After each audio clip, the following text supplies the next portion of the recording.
لله الواحد الأحد الفرد الصمد الذي لم يلد ولم يولد بملكوت السماوات والأرض. اللهم صل وسلم وبارك على نبينا محمد وعلى آله وصحبه ومن تبعهم بإحسان إلى يوم الدين. أما بعد. Bapak Ibu, masyarakat muslimin, jamaah salat Isya dan tarawih yang dimuliakan Allah Subhanahu wa taala. Alhamdulillah, bersyukur kita kepada Allah. Salawat dan salam kepada baginda Rasul Muhammad sallallahu alaihi wasallam. Pak, oh Pak, sudah buka? Lah sudah buka, Pak? Lancar puasanya? Ibu, puasa lancar, Bu? Cicilan aman? Mudah-mudahan kita berdoa kepada Allah, semoga Allah melunaskan semua hutang-hutang kita. Amin. Kalau kemarin Pak Ustadz Tito, Ustadz Syarifudin Irfan ceramah di masjid kami di Arnakai. Nah, ini gantian, giliran yang dari masjid Arnakai ceramah di situ. Ya Mbak. Jadi kami izin menyampaikan sedikit apa yang bisa kami sampaikan. Bapak Ibu, masyarakat muslimin rahimakumullah.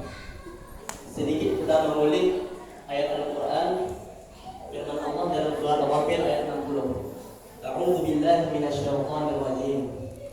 Wa qala rabbukum ud'uni astajib lakum innal ladzina yastakbiruna 'an 'ibadati sayadkhuluna jahannama dakhirin.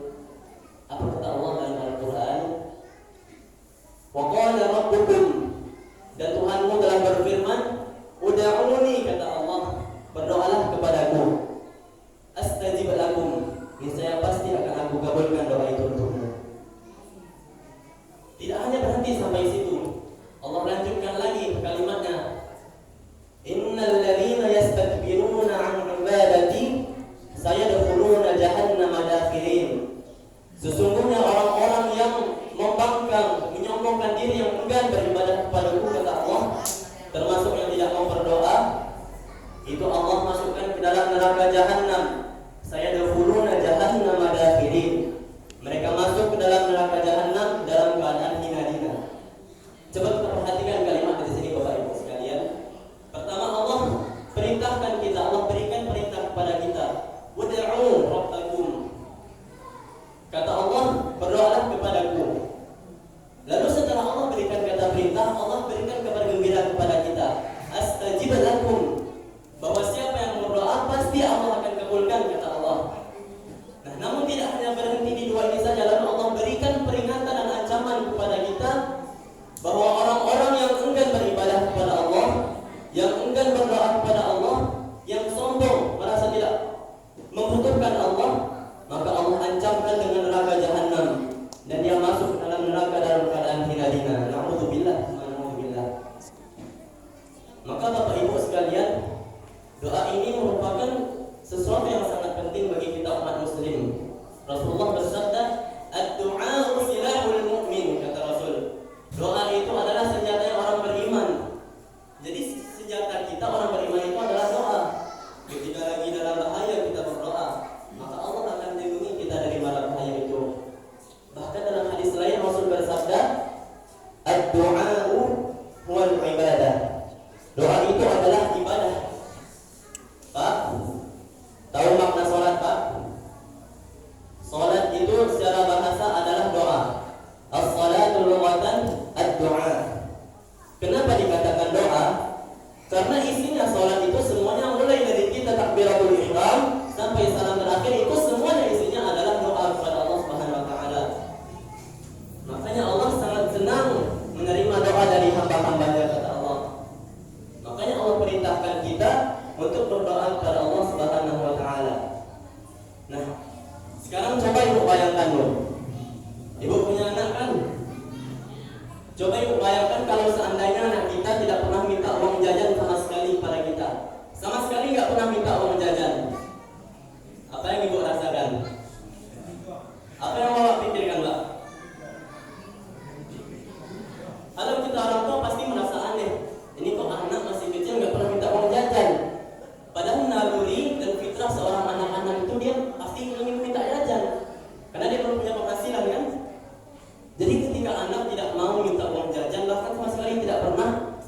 pasti sebagai orang tua merasa aneh. Ini kok ada apa dengan si anak? Kenapa dia tidak pernah minta uang jajan? Nah kan gitu. Beda ceritanya kalau udah besar. Nah itu kenapa? Karena sebagai orang tua pasti mempunyai keinginan untuk merasa dibutuhkan oleh seorang anak. Jadi ketika seorang anak meminta uang, itu artinya kita merasa anak itu butuh kepada orang tua, kan gitu. Nah kalau orang tua seperti itu, apalagi Allah Subhanahu Wa Taala, Allah sangat menginginkan doa dari para hamba-hambanya. Allah sangat senang menerima doa dari hamba-hambanya.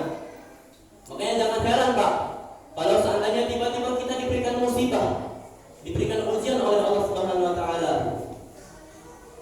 Karena bisa jadi ujian, musibah dan cobaan yang datang kepada kita itu bukan semata-mata karena azab atau hukuman untuk kita, tapi bisa jadi itu adalah merupakan simbol kode dari Allah Subhanahu Wa Taala agar kita kembali mengingat Allah. Karena selama ini kita sudah terlalu lama berada dalam zona nyaman, terlalu lama dalam zona yang merasa senang, sehingga kita lupa akan mengingat Allah, sehingga merasa tidak butuh dengan Allah, sehingga tidak mau berdoa. Makanya Allah berikan ujian, Allah berikan cobaan agar kita kembali mengingat Allah. Karena watak dari manusia itu seperti itu Pak. Jadi manusia itu ketika dalam kesulitan, ketika dalam kesempitan, baru merasa ingin butuh Allah, baru dia ingat lagi Allah. Betapa banyak orang-orang yang berada dalam kesenangan, yang sudah kaya raya berada dalam zona nyaman, ketika dalam musibah, suatu bahaya, mara bahaya yang sangat besar mengancamnya, baru saat itu dia menimpa Allah. Baru saat itu dia mengingat Allah. Makanya kalau banyak kita lihat video-video bencana alam, termasuk kebakaran Pertamina kilang minyak di Jawa waktu itu, di video kan tuh kita dengan Allahu Akbar. Seketika itu juga dia mengingat Allah. Makanya kadang-kadang Allah memberikan ujian dan cobaan kepada kita itu agar kita kembali mengingat Allah. Karena kita sudah terlalu lama melupakan Allah, kita sudah terlalu jauh dari rahmat Allah. Makanya Allah ingin kita agar kembali mengingatnya. Bapak Ibu ma'asyiral muslimin rahimakumullah.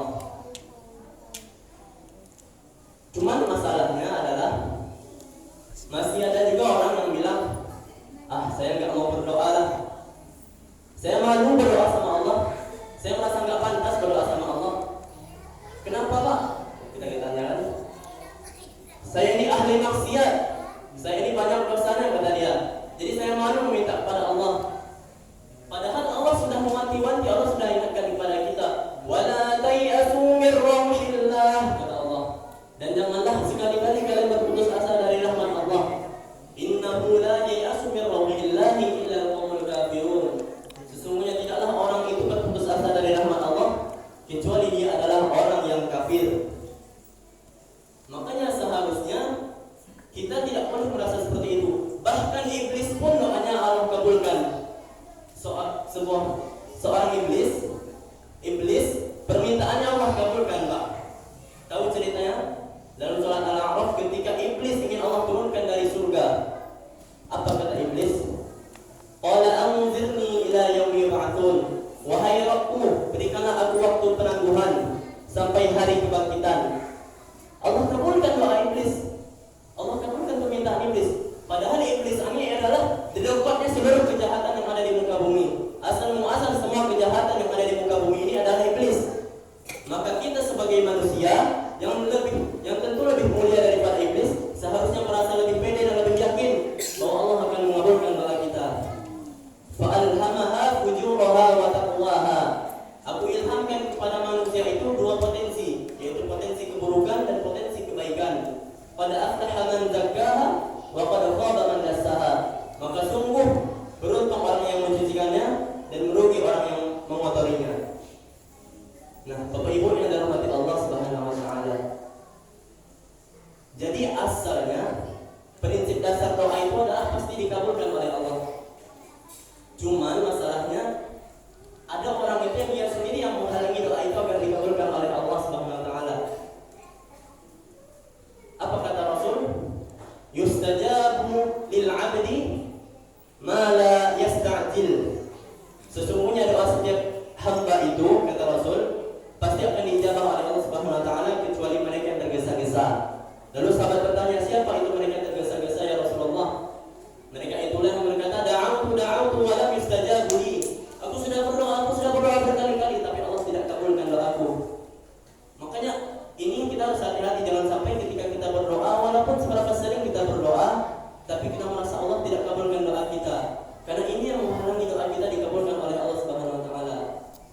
Lalu di antara syarat doa itu dikabulkan adalah idza da'ani, kata ayat di dalam surat Al-Baqarah, yaitu aku kabulkan doa seorang hamba jika dia berdoa kepadaku. Lalu yang kedua adalah selama dia itu berdoa dalam keadaan yakin. Ud'ullaha wa antum muqimuna bil ijabah. Berdoalah kepada Allah dan sekalian semua itu dalam keadaan yakin bahwa doa itu pasti akan dikabulkan oleh Allah Subhanahu wa taala. Nah, makanya kalau seandainya asal muasal dan dasar doa itu pasti dikabulkan oleh Allah, lalu bagaimana caranya Allah mengabulkan doa kita? Jadi Allah itu mengabulkan doa kita dalam satu dari tiga bentuk, Bapak Ibu sekalian. Yang pertama adalah ma min muslimin yad'u illa bi ithmin wala bi qat'i'ati rahim illa bi ihda thalath. Tidaklah seorang hamba itu berdoa kecuali pasti Allah akan kabulkan selama dia itu tidak mengandung maksiat dalam doanya. Yang kedua, selama dia tidak memutus tali silaturahim. Maka selama tidak mengandung dua ini, maka pasti Allah akan kabulkan doanya satu di antara tiga. Yang pertama adalah yasta'jil bih, disegerakan doa itu. Jadi apa yang kita doakan Allah berikan seketika itu juga. Misalnya Bapak minta motor, ya Allah saya minta motor, berdoa kita minta motor, langsung Allah berikan motor itu seketika itu juga, sesuai dengan apa yang kita inginkan. Lalu yang kedua adalah doa itu Allah ganti, Allah tangguhkan untuk kita di hari akhir nanti. Jadi doa itu Allah ganti dengan pahala agar kita bisa masuk ke dalam surga Allah Subhanahu wa taala. Dan yang ketiga adalah doa itu Allah ganti dengan sesuatu yang jauh lebih baik dari apa yang kita mintakan.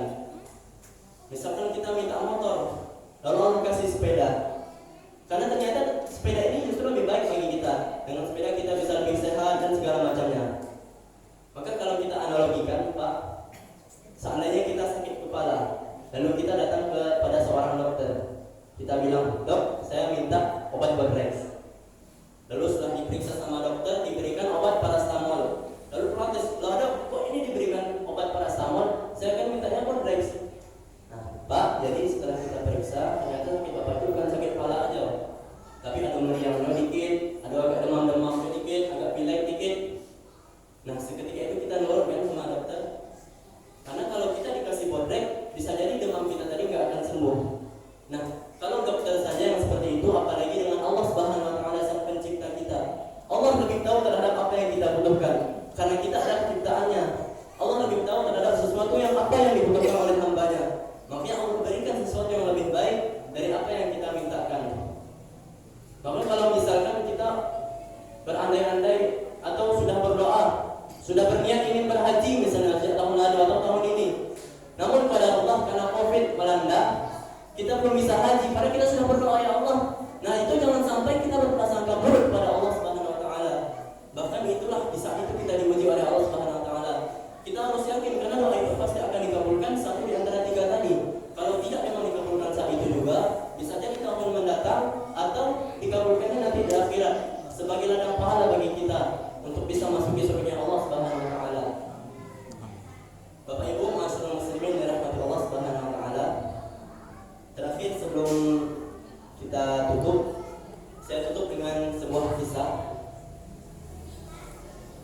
Dahulu, pada zaman dahulu, ada seorang anak kecil, yang mana anak kecil ini sangat bandel, sangat nakal sekali. Sehingga suatu hari sang ibu sangat murka kepada anak ini karena kebandelannya tadi. Karena kenakalan anak ini, hari itu sang ibu sangat murka dan sangat marah kepadanya. Sehingga sang ibu ini menyumpahi sang anak, apa katanya? Aku sumpahkan kamu, aku doakan kamu agar menjadi imam besar Masjidil Haram. Ini kisah nyata, Pak. Tahu kisah siapa? Tahu, Pak? Dialah imam besar kita yang kita kenal, imam besar Masjidil Haram, Syekh Abdul Rahman Sudais. Tidak ada yang tidak mengetahui beliau.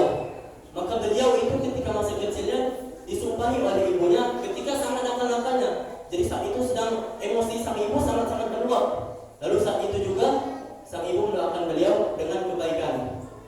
Karena doa ibu ini tidak ada hijab antara Allah dengan sang ibu. Makanya hati-hati, Bu. Hati-hati kalau kita lagi emosi sama anak, begitu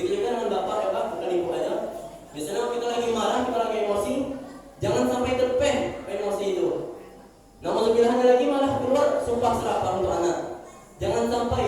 Justru di saat itulah seharusnya kita mendoakan anak agar dengan anak itu menjadi seorang ulama, alim ulama yang mampu membawa kita ke dalam surga Allah Subhanahu wa taala. Karena saat seperti itulah doa seorang ibu itu dikabulkan oleh Allah Subhanahu wa taala. Karena tidak ada hijab dari doa seorang orang tua untuk anaknya. Mungkin demikian yang dapat kita sampaikan pada kesempatan kali ini. Mudah-mudahan bisa bermanfaat. Mohon maaf atas segala kesalahan dan kekurangan. Akhirul kalam billahi taufiq wal hidayah. Wassalamualaikum warahmatullahi wabarakatuh.